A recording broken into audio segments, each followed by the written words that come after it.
Shalom saudara-saudaraku yang dikasihi oleh Tuhan.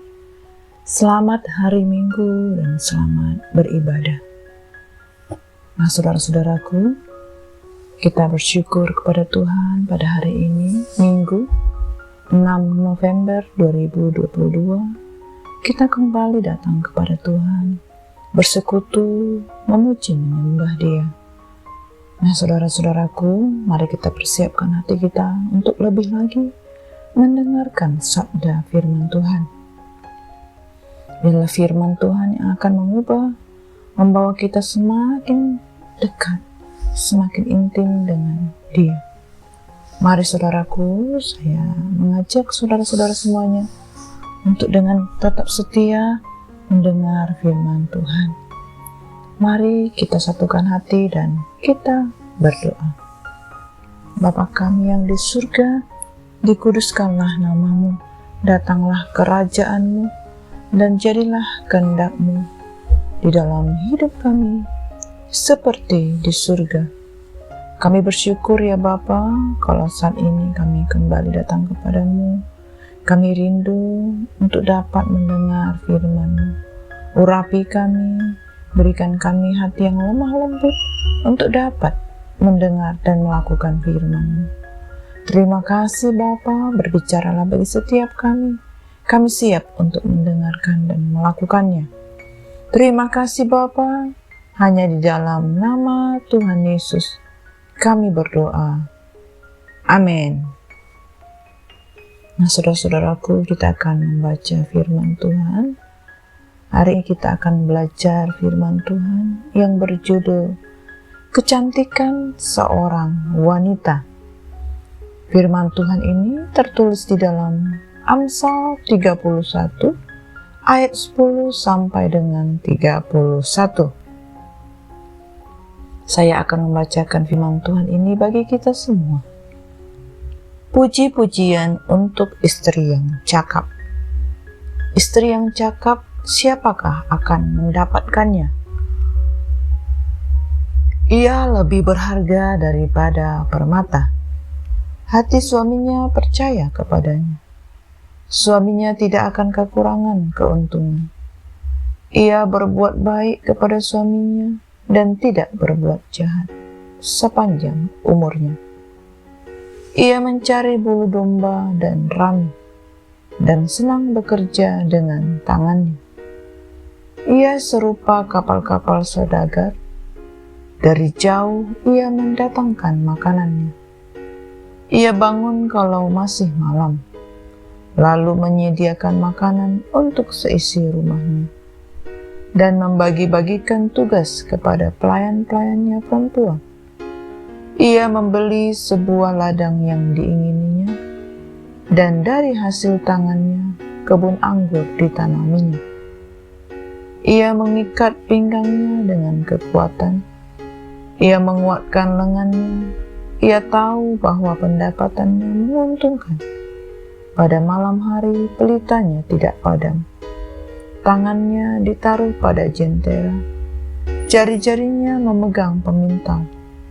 Ia memberikan tangannya kepada yang tertindas, mengulurkan tangannya kepada yang miskin. Ia tidak takut kepada salju untuk seisi rumahnya, karena seluruh isi rumahnya berpakaian rangkap. Ia membuat bagi dirinya permadani, lenan halus dan kain ungu pakaiannya. Suaminya dikenal di pintu gerbang.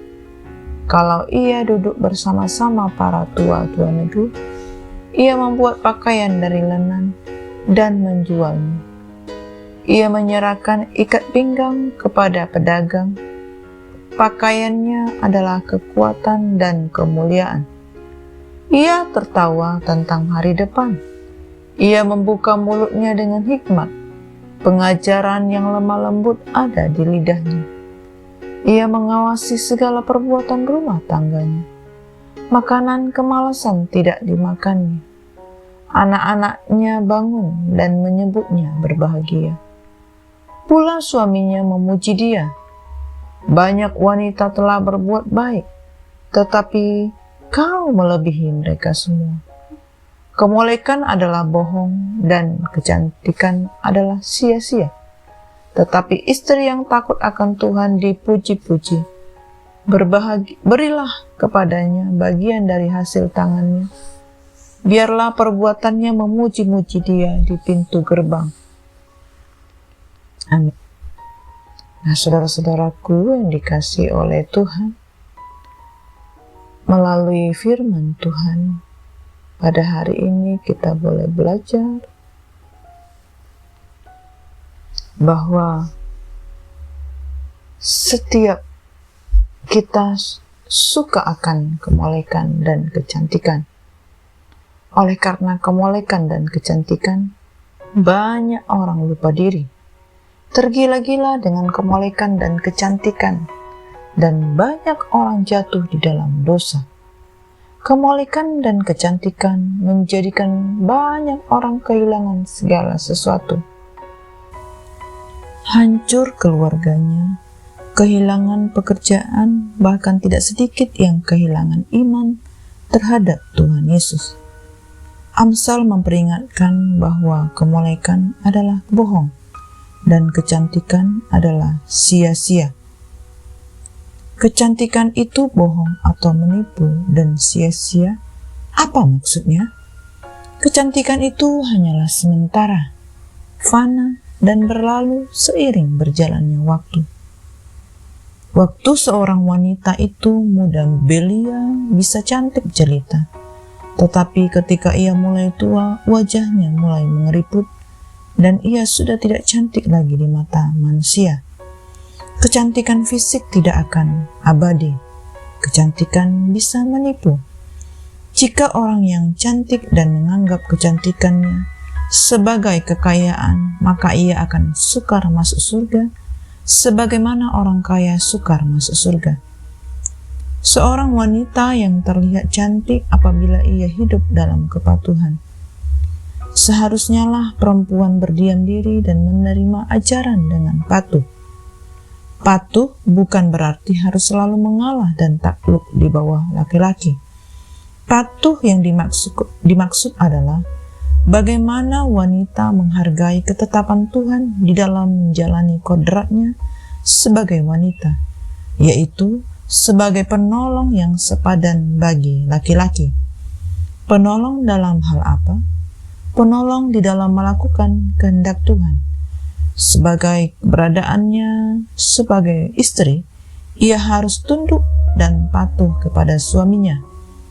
Hai istri, tunduklah kepada suamimu seperti kepada Tuhan, karena suami adalah kepala istri, sama seperti Kristus adalah kepala jemaat. Dialah yang menyelamatkan tubuh. Karena itu, sebagaimana jemaat tunduk kepada Kristus, demikian jugalah istri kepada suami di dalam segala sesuatu. Saudara-saudaraku, seringkali dijumpai ada istri-istri yang tidak mau tunduk kepada suami, suka sekali melawan, bahkan semena-mena dan menganggap rendah suaminya. Mungkin karena merasa memiliki penghasilan lebih tinggi dari suami atau lebih pintar dari suaminya. Akhirnya muncul istilah ikatan suami takut istri. Saudaraku, firman Tuhan memperingatkan, hai istri-istri, tunduklah kepada suamimu sebagaimana seharusnya di dalam Tuhan. Ketaatan dan kasih seorang wanita di dalam melakukan kehendak Tuhan akan tercermin bagaimana ia mampu menjalankan perannya sebagai istri yang baik. Demikian pula istri-istri, hendaklah orang terhormat, jangan pemfitnah, hendaklah dapat menahan diri dan dapat dipercayai dalam segala hal. Jangan terlalu mendandani atau merawat kecantikan luar yang bisa lenyap, tetapi dandanilah wajah batinia kita dengan perhiasan yang tidak pernah pudar, yaitu dengan firman Tuhan, sehingga wajah terakhir kita sebelum mengajak Tuhan sudah elok di mata Tuhan. Setiap doa, dorongan, penyertaan, kesetiaan, dan kesabaran yang senantiasa diberikan kepada suami akan menjadi suatu pondasi yang kuat bagi suami untuk dapat meraih kesuksesan. Saudara-saudaraku, apapun kondisi suami saat ini, entah di dalam keterpurukan ataupun sedang dalam kejatuhan, biarlah istri tetap dapat setia untuk mendampingi suaminya. Istri tidak boleh mencemooh, menjelekkan, atau bahkan meninggalkan suami jika sedang dalam keadaan yang buruk. Istri harus ingat bahwa dalam keadaan susah maupun senang, dia akan senantiasa menjadi pendamping dan penolong bagi suaminya. Dan biarlah istri dapat menjadi supporter bagi suaminya jika sedang menjalani masalah dan keadaan yang tidak menyenangkan. Dan dengan tetap bergandengan tangan, maka ada kekuatan yang akan menyertai rumah tangga kita untuk dapat menghadapi masalah yang ada. Sehingga pada akhirnya, suami istri dapat meraih kemenangan secara bersama-sama di hadapan Tuhan. Haleluya. Amin. Demikianlah saudara-saudaraku, renungan firman Tuhan pada hari ini. Marilah kita meminta hikmat dan kekuatan kepada Roh Kudus, sehingga para istri dimampukan menjadi istri yang bijaksana, yang dapat membawa dampak positif bagi suami dan seisi rumah tangga. Waspadai kemolekan dan kecantikan, sebab dapat menyeret saudara di dalam dosa. Mari kita tutup di dalam doa. Terima kasih Bapa buat firman-Mu yang sungguh mengajar, menegur kami, sehingga kami boleh sadar sebagai seorang wanita, kami boleh semakin mengejar kebenaran firman-Mu, yaitu kami tunduk dan taat kepada suami, sesuai dengan peran kami menjadi istri yang cakap, istri yang bijaksana, dan kami menjalankan peran kami sesuai dengan kehendak Tuhan. Ini kami Bapa, urapi kami, kuatkan hati kami, sehingga kami menjadi wanita penolong, wanita yang memiliki kecantikan yang sejati di hadapan Tuhan. Terima kasih Bapa, kuduskan kami, layakkan kami, sehingga firman-Mu sungguh-sungguh tertanam, berbuah di dalam hidup kami. Terpujilah nama-Mu ya Bapa, hanya di dalam nama Tuhan Yesus kami berdoa. Amin. Semangat hari Minggu, semangat melayani saudara-saudaraku, dan kita boleh bersama-sama beribadah sepanjang hari ini. Tuhan Yesus memberkati.